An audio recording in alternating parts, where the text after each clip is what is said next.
सियासत से है। बिहार में हाल ही में हुए चुनावों में 5 सीटें जीतने वाली असदुद्दीन ओवैसी की पार्टी AIMIM अब साल 2027 में यूपी में होने वाले विधानसभा चुनावों की तैयारी में जुट गई है। AIMIM के निशाने पर है समाजवादी पार्टी का वोट बैंक। क्या AIMIM की इस सियासी रणनीति से आने वाली विधानसभा चुनावों में समाजवादी पार्टी को कोई नुकसान होगा? क्या ओवैसी बिहार वाला परफॉर्मेंस यूपी में दोहरा पाएंगे? एक रिपोर्ट दिखाते हैं आपको कि अगर 7% वालों को 20% वालों ने 4 बार मुख्यमंत्री बनाया तो क्या 20% वालों को अखिलेश यादव जी मुख्यमंत्री का दावेदार घोषित करेंगे? अब वही अखिलेश यादव जी का हाल है। 15 मुस्लिम पूर्व मंत्रियों की मीटिंग बुलाई अखिलेश यादव। ये तेवर, ये कलेवर और आरोपों के ये जेवर सजाकर असदुद्दीन ओवैसी की पार्टी अखिलेश यादव की समाजवादी पार्टी के लिए यूपी में बड़ी मुश्किलें खड़ी करने का ऐलान कर रही है। AIMIM के प्रवक्ता शादाब चौहान का दावा है कि 2027 के विधानसभा चुनावों में उनकी पार्टी अखिलेश यादव की समाजवादी पार्टी को घर बिठाने का काम करेगी। अखिलेश यादव जी का हाल है। 15 मुस्लिम पूर्व मंत्रियों की मीटिंग बुलाई अखिलेश यादव और क्या बोला कि आपको हर मंडल में जा करके ओवैसी साहब के बारे में बीजेपी का एजेंट बोलना है।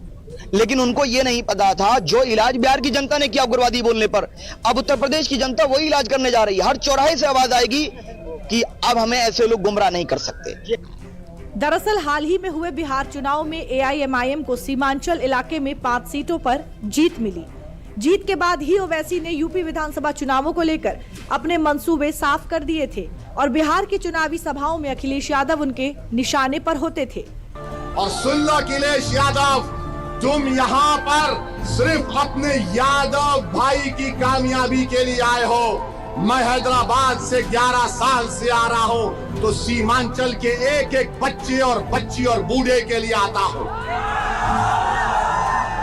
ये मुख्यमंत्री बनाना चाहते हैं, क्या बोलते हैं? ये राजद बोलती है सरकार बनाओ।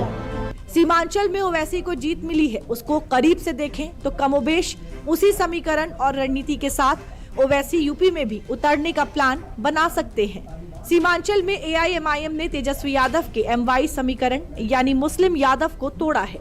यूपी में मुस्लिम और यादव वोटर बड़ी संख्या में सपा को वोट देते हैं। अखिलेश यादव का PDA का नारा इसी MY समीकरण का विस्तार है। AIMIM की कोशिश सपा के मजबूत गढ़ मुरादाबाद में सेंध लगाने की है।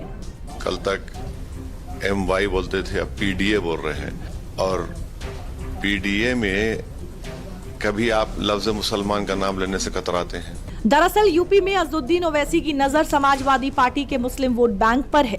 यूपी में हुए पिछले 2 चुनावों में अखिलेश यादव का मुस्लिम वोट बैंक में बीजेपी ने अपनी जन कल्याणकारी योजनाओं और रणनीतियों से सेंध लगाई है। अब ओवैसी की चुनौती से अखिलेश यादव को डबल फ्रंट पर लड़ना होगा। यूपी में करीब 20% मुस्लिम वोटर हैं।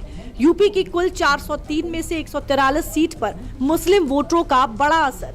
यूपी की 43 सीट पर मुस्लिम वोटर 30% से ज्यादा हैं। CSDC की रिपोर्ट के मुताबिक यूपी के 2022 विधानसभा चुनाव में 83% मुस्लिमों ने सपा को वोट दिया था। 2022 में सपा की सीटें 43 से बढ़कर 111 पर पहुंच गई थीं। CSDS की ही रिपोर्ट के मुताबिक 2024 लोकसभा चुनाव में यूपी के 90% मुस्लिम वोट सपा कांग्रेस गठबंधन को गए थे।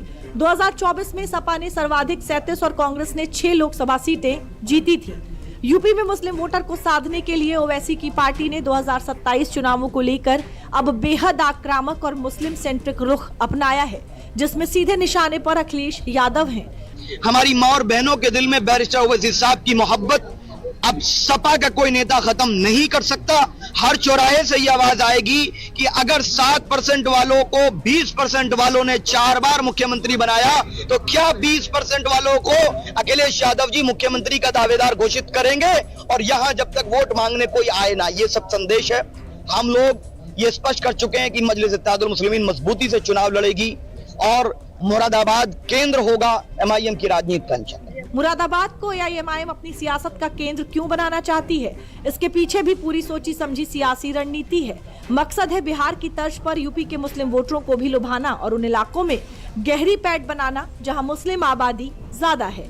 मुरादाबाद जिले में 6 विधानसभा सीट है। 2022 में काठ कुंदरकी, ठाकुर द्वारा, बिलारी और मुरादाबाद ग्रामीण सीट पर सपा जीती। 2022 में मुरादाबाद नगर से बीजेपी को जीत मिली।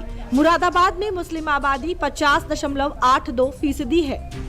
बिहार में 5 सीटें जीतने के बाद एआईएमआईएम की निगाहें अब यूपी के विधानसभा चुनावों पर हैं। बिहार के सीमांचल इलाके में जैसे इसने आरजेडी का एमवाई समीकरण तोड़ा है, अगर वैसा कुछ ये यूपी विधानसभा चुनावों में कर पाई तो निश्चित तौर पर सबसे बड़ा घाटा समाजवादी पार्टी को ही होगा। चलिए आगे बढ़ते हैं। वाराणसी में काशी तमिल संगमम इस बार संस्कृति के साथ